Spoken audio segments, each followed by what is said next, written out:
30대에서는 거의 압도적이더라고요. 여러분들은 어떻게 생각하십니까? 왜 문재인 후보는 젊은 층에게 인기가 있을까요? 그 토론부터 한번 시작할게요. 사실 젊은 층의 인기는 안철수 후보가 더 있다고 많이 우겨왔었는데 언제? 예전에 지난번 선거 때만 하더라도 5년 전에 5년 전에 네. 근데 지금은 이게 완전히 바뀐 게 보면요, 이 젊은 층들이 일반적인 언론에서가 아닌 SNS나 다른 그 대한 언론의 경로를 통해서 굉장히 많은 정보를 취하고 있고, 그게 누적돼서 지금의 지지율이 나타나고 있다라고 평가가 돼야 될 것 같아요. 그러니까 일반적으로 제 주변에 있는 저보다 조금 연배이신 분들은 구체적으로 문재인과 안철수에 대한 정보가 거의 없어요. 그리고 최근에 들은 정보 내지는 최근에 들은 악담들이 그분들이 갖고 있는 정치인에 대한 정보란 얘기죠. 그러니까 사실은 지난번 5년 전만 해도 문재인 후보가 듣보잡이었어요, 젊은 층들한테는. 근데 지금은 이제 지난 4년 동안 쌓아온 문재인 후보가 해왔던 뭐 여러 가지 고행들도 있었고, 뭐 세월호 관련된 단식도 있었고, 또 그 후에 민주당 개혁을 위해 노력해온 부분들 자체가 이건 정치적으로 인정받은 것이기 때문에 이 지금 젊은 층의 인기는 단순한 열풍이 아니라 안정적으로 다져진 인기라는 면에서 이건 굉장히 의미가 있는 지지율이라고 보는 것이죠. 저 양반 지금 거의 논평 수준인데요. 이거 뭐 지상파나 정편 나가도 하나도 끌리지 않겠어요. 아, 비주얼이 좀 끌린다는 말은 듣고 있습니다. 근데 이런 점이 지금 후보들한테서도 분명히 있는 거예요. 빨리 화제 돌리는 거 봐. 네. 맞아요. 네, 지금 왜냐면 이 젊은 층들이 포스터나 그 후보자의 얼굴을 봤을 때 그 느끼는 느낌 자체가 있다니까. 근데 누구보다도 편안하게 잘 다가가고, 그러니까 젠틀한 느낌이 있으면서도 부담을 주지 않는 얼굴이 지금의 문재인 후보의 이미지에서 드러나고 있는 거고, 솔직히 안철수 후보는 실망인 게 2, 3년 전에 이렇게 웃는 낯으로 이렇게 그 뭐 청년 콘서트 하고 나올 아니, 때만 하더라도 5년 전. 그러니까 5년 전만 하더라도 너무 그 사람이 호인으로 좋아 보이는 사람 있잖아. 그냥 아무 이유 없이 그냥 저 아저씨 마음 좋아 보여라는 그런 인상이 있었는데 정치에 좀 때가 좀 묻고 나더니 그 인상이 다 없어지고 맞아. 막 굉장히 권위적이기도 하고 굉장히 요즘은 짜증스러운 표정을 보면 짜증스러운 그런 것도 있고, 일단 이미 연기력이 안 되더만. 연기력이 안 돼. 본인의 감정을 숨기지를 못하더만. 예전에 청춘 콘서트 할 때는 그 총 기획자가 시골이사 그 사람으로 알고 있었는데 파보니까 윤여준이에요. 아하. 윤여준이 총 기획을 했었고 그다음에 출연을 둘이 했던 거고요. 그래서 그때 이미지 메이킹에 성공을 했던 거죠. 그래서 윤여준 씨가 그 당시 뒤에서 그걸 기획했다는 얘기는 대선 직전까지도 설로 있었어요. 이 부분이 다 이미지 메이킹을 위해서 띄운 거고, 요걸 정치로 몰고 가는 그 방식에 대해서 그냥 윤여준 씨의 포지션이 그 친이 쪽하고 정부 안에서 어느 정도 그 포지션을 쥐고 있었기 때문에 그 배우 논란설이 이 확대가 안 되고 그때는 잘 안 알려졌던 것이죠. 배우설 논란. 배우설 논란. 배우설 논란. 근데 제가 처음에 질문했던 거는 문재인 후보가 왜 젊은 층에게 인기가 있을까? 근데 일단은요, 저는 그 젊은 층들이 우리가 생각하는 것처럼 그렇게 어리거나 정보가 없거나 이렇게 저는 생각하지 않거든요. 그러니까 어떤 느낌이냐면 일단 이미지라고 보는데, 왜 그런 거 있잖아. 저 사람은 되게 뭐든지 잘할 거야. 또는 좋아 보이는 이미지를 갖고 있으면 그 사람이 조금만 실수한 거는 이렇게 숨겨주고 싶고 잘하는 것만 확대시켜주고 싶고 이런 건데, 왜 그 집안에 그런 사람들 있잖아요.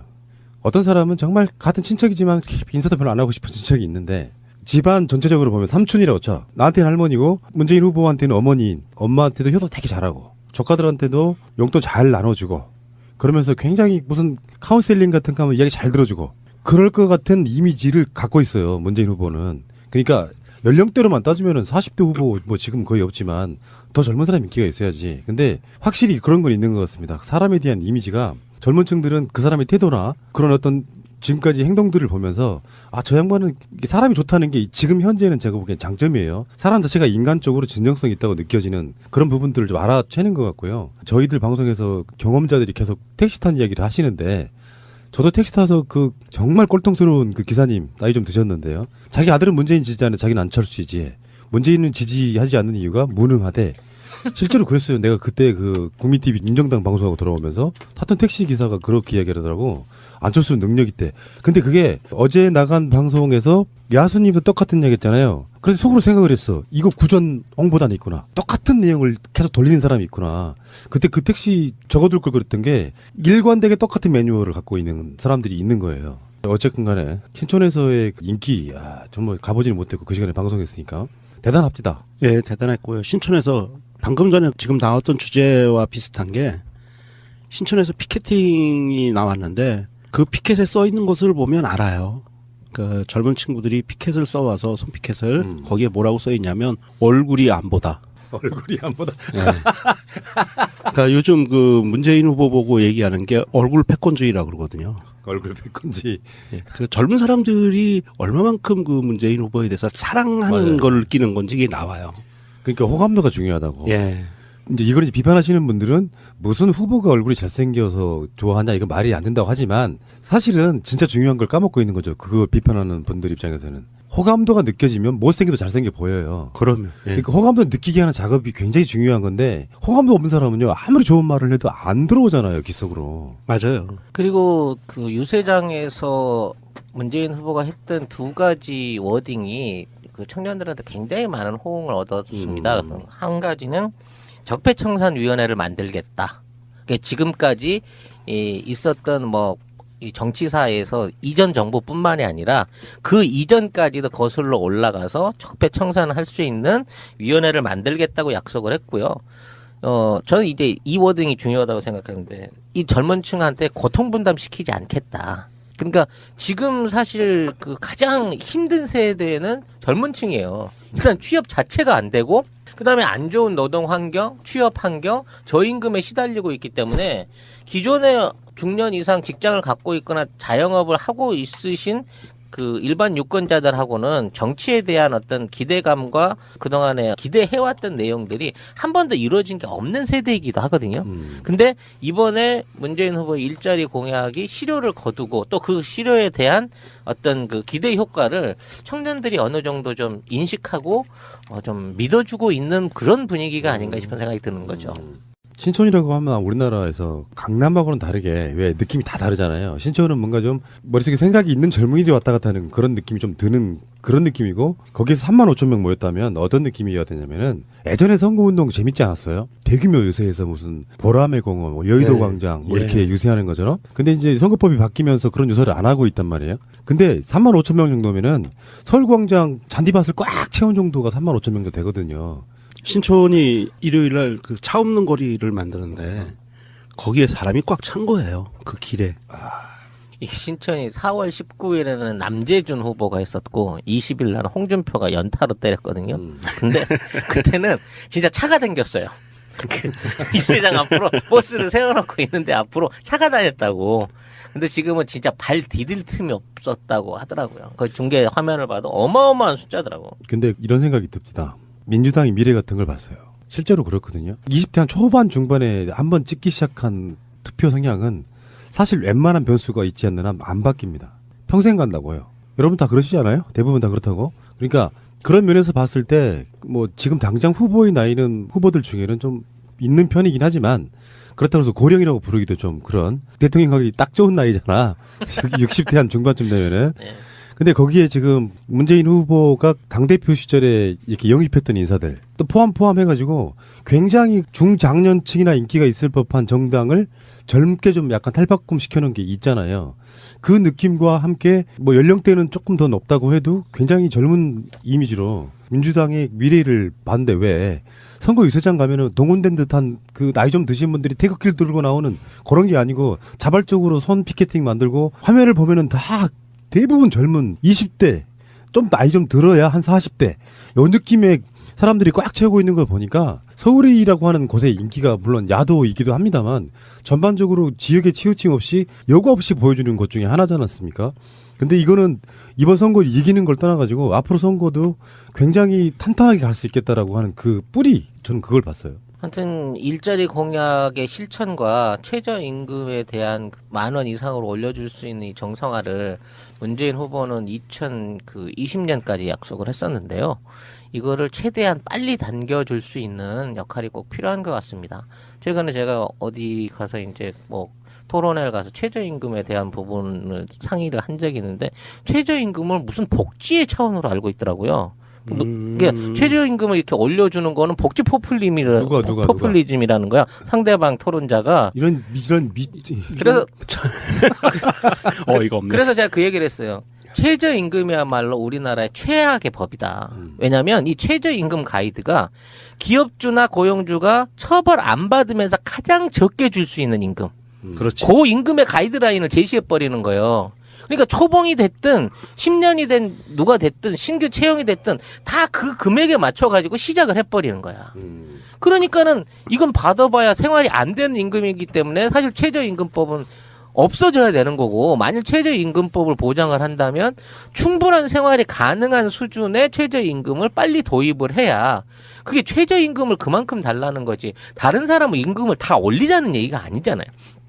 최소한 먹고 살 수 있는 그 결혼해놓고 난 상태에서 근로를 시키자는 거야. 근데 지금 최저임금에 노출되고 있는 사람들이 다 누구냐고. 다 20대, 30대에 있는 이 청년 구직자들이 다 그 환경에 노출돼 있기 때문에 이 부분에 대한 정치인들의 인식이 전환이 꼭 필요하고, 이번 아마 대선을 통해서 논점이 됐던 이 임금 체계에 대한 대대적인 변화가 다음 정부에서 곧 만들어질 새 정부에서 진행이 돼야 된다라는 게 제 생각인 거거든요. 예, 그 부분에서 이제 노동 관련된 부분은 문재인 후보가 이번에 아주 상세하게 공약으로 내세웠는데 아마 다음 시간에 나올 것 같고요. 최저임금은 말맞다나 그 이하로 주면 먹고 살기 힘드니까 그거는 보장해줘야 된다. 생존의 차원에서 나오는 인기는 단순한 열풍이 아니라 안정적으로 다져진 인기라는 면에서 이건 굉장히 의미가 있는 지지율이라고 보는 것이죠. 저 양반 지금 거의 논평 수준인데요. 이거 뭐 지상파나 정편 나가도 하나도 끌리지 않겠어요. 비주얼이 좀 끌린다는 말은 듣고 있습니다. 근데 이런 점이 지금 후보들한테서도 분명히 있는 거예요. 빨리 화제 돌리는 거 봐. 네.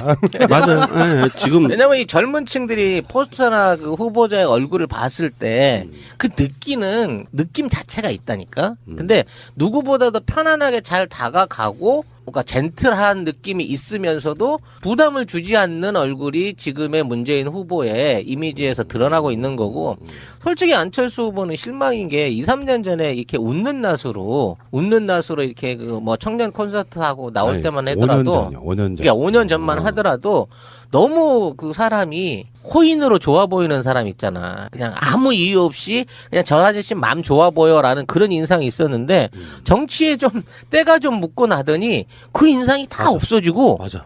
막 굉장히 권위적이기도 하고 굉장히 요즘은 짜증스러운 표정을 보면 짜증스러운 그런 것도 있고, 일단 이미 연기력이 안 되더만. 연기력이 안 돼. 본인의 감정적으로 제 주변에 있는 저보다 조금 연배이신 분들은 구체적으로 문재인과 안철수에 대한 정보가 거의 없어요. 그리고 최근에 들은 정보 내지는 최근에 들은 악담들이 그분들이 갖고 있는 정치인에 대한 정보란 얘기죠. 그러니까 사실은 지난번 5년 전만 해도 문재인 후보가 듣보잡이었어요. 젊은 층들한테는. 근데 지금은 이제 지난 4년 동안 쌓아온 문재인 후보가 해왔던 뭐 여러 가지 고행들도 있었고, 뭐 세월호 관련된 단식도 있었고, 또 그 후에 민주당 개혁을 위해 노력해온 부분들 자체가 이건 정치적으로 인정받은 것이기 때문에 이 지금 젊은 층의 인정을 숨기지를 못하더만.